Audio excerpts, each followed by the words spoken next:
Virginian-Pilot photography has a long history, a long tradition of producing tremendous documentary work, great storytelling photography, artistic photography. This is, I think, one of the few papers in the country that has been able to combine the art form, photography art form, with the storytelling journalism form.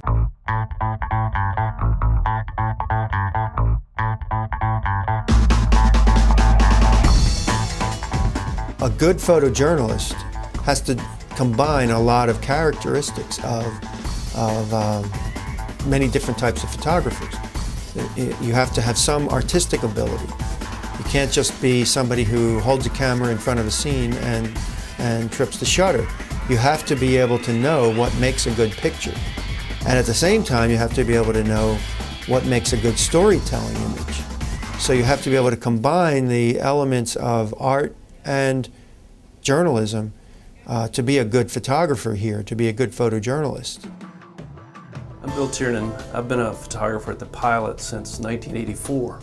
I don't really have favorite pictures, but I have pictures that I like over time.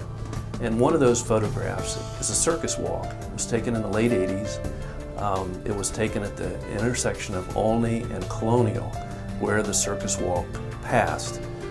They stopped the elephants in that intersection for a pit stop. And a group of young students from the Williams School had come out to watch the animal walk, and they were lined up watching the event.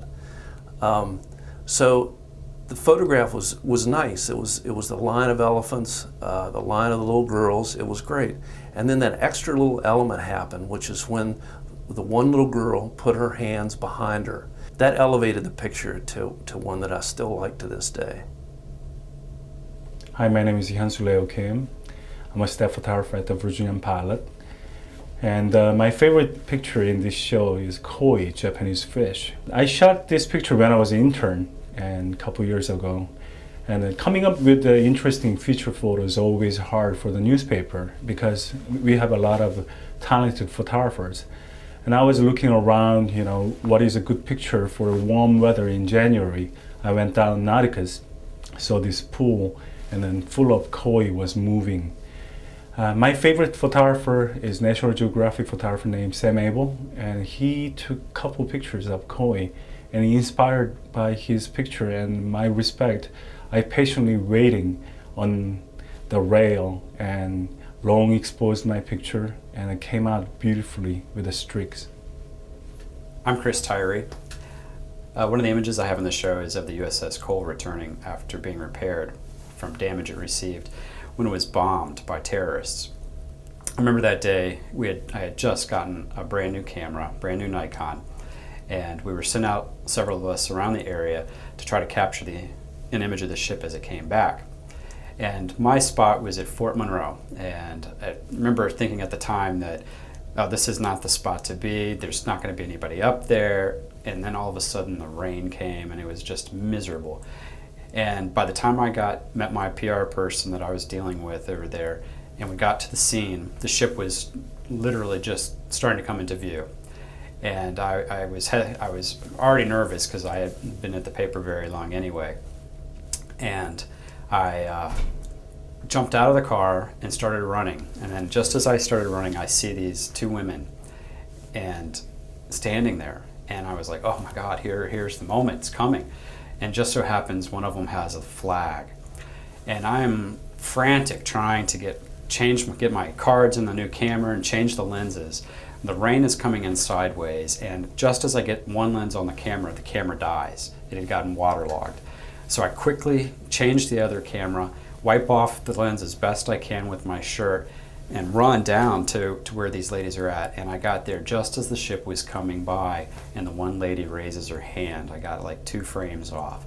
And I knew at that moment that I had made the picture that told the story of this ghost ship, this ship with this tragic past coming back.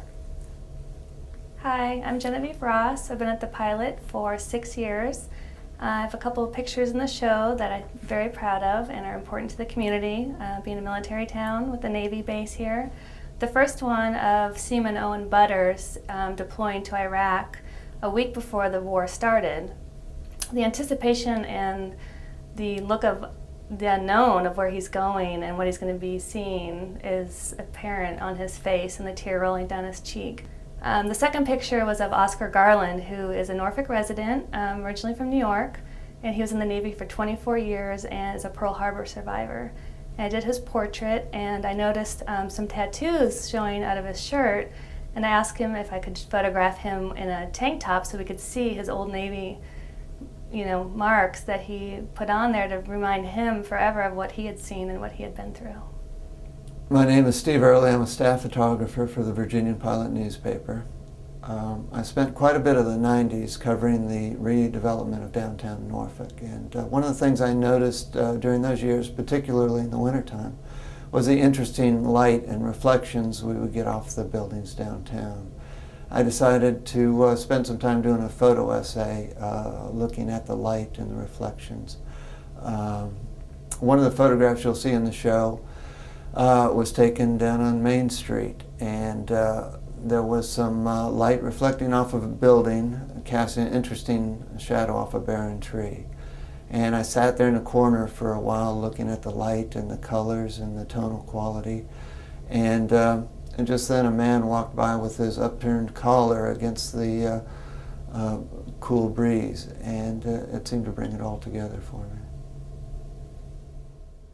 Yeah, one of the most interesting photos that I've made recently has been of a picture we named Ballerina Bill's, which was taken at Westminster Canterbury, a retirement home that the residents get together and they put on a springtime follies. These three fellows named Bill, I had heard were going to wear tutus, and indeed they did, but I never ever thought that I would make a picture there that would win 2 national awards and a local and a state award.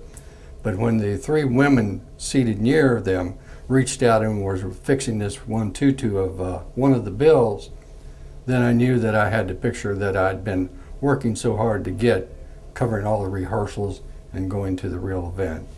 So it was very pleasing to do, and I'm happy I had that opportunity. My name is Stephen Katz. I'm one of the newer photographers at the Virginian-Pilot.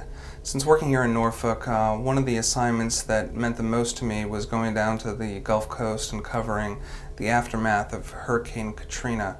A reporter and I went down to cover the efforts by our Navy folks to help the victims whose lives were turned completely upside down. We spent a lot of time down at the convention center, which was absolute madness. But there was a moment when Navy folks were loading victims onto a helicopter to evacuate them from the convention center to the airport, where there was a man named Wardell Hunter who was hydrating his wife. The two had spent days at the convention center and finally were being airlifted out. But the tenderness that he was showing to his wife was just so meaningful, and it was something that I felt so strongly about, projecting from all the madness and the suffering, that there was really a sense of caring and love through the entire event. Hi, I'm David Hollingsworth. I'm the photo department manager here at the Pilot. I love shooting feature pictures, slices of life that tells what's going on that particular day. I got a call when I was in the Pungo section of Virginia Beach some years back, and they were looking for a weather picture depicting what the temperature of the day was. And on this particular July day, it broke all sorts of records and it was the hottest day of the year. So I went out, I ended up on a farm with a kid with a bunch of prize hogs, and I happened to look over, and here's these pigs underneath this water spigot just enjoying the day and just sort of lapping up all the cool water. The image was a very simple picture, very simple picture, and it ended up running very large on the front page, A1 of the next day's Pilot. That's the way I like to tell a story, something simple and something that's eye-catching that the readers will enjoy.